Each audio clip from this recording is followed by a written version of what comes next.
I should be working right now. Instead, I'm pumping iron at the gym.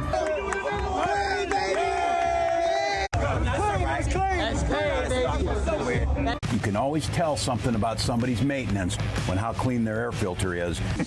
Just not quite right. How do you give it back? So Democrats pulling out all the stops as they try to win back those male voters, with both parties gearing up for the heated midterms battle. So will it work, though? Fox News contributor Brett Cooper joins us now. Brett, thanks so much for joining this morning. So I just want to show this poll because it actually shows the divide here. Obviously, the Democrats spent $20 million trying to reach men. But if you look at the election back in 2020 versus 2024, when it comes to those young male voters, it flipped for the president right now. Do you think the Democrats have any shot winning those voters back?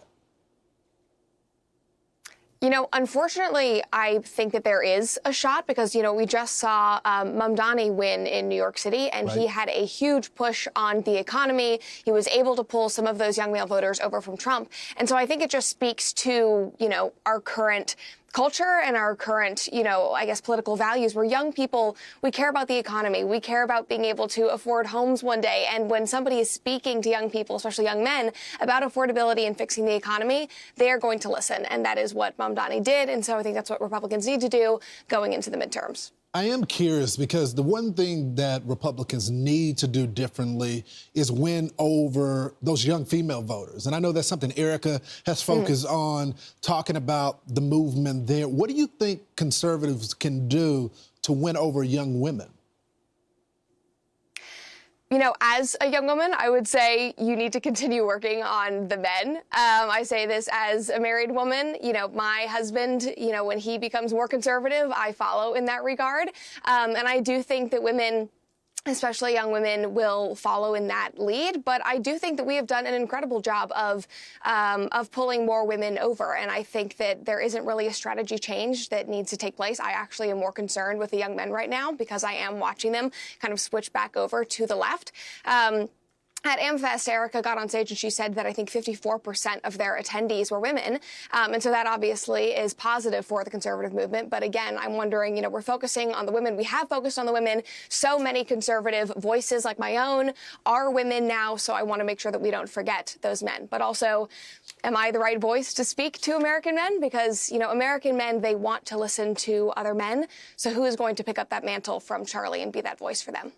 Here on that. I want to talk about JD Vance because Axios has this new piece and it talks about 5 different approaches that he's going to be able to take to get that torch in the conservative movement for 2028. 2 things stuck out to me. He talked about being they talk about him being a loyal vice president, but they also talk about him raising big money, which means that he's going to be out there on the road.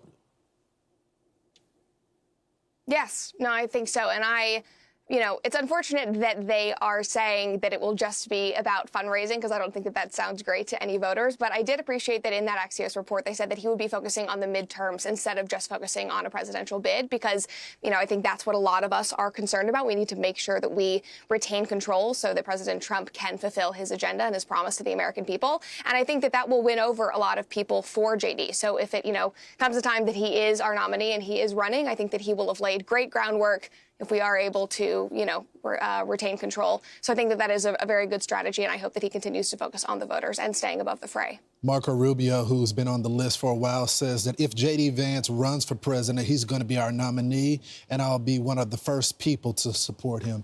Brett, thanks so much for joining the program.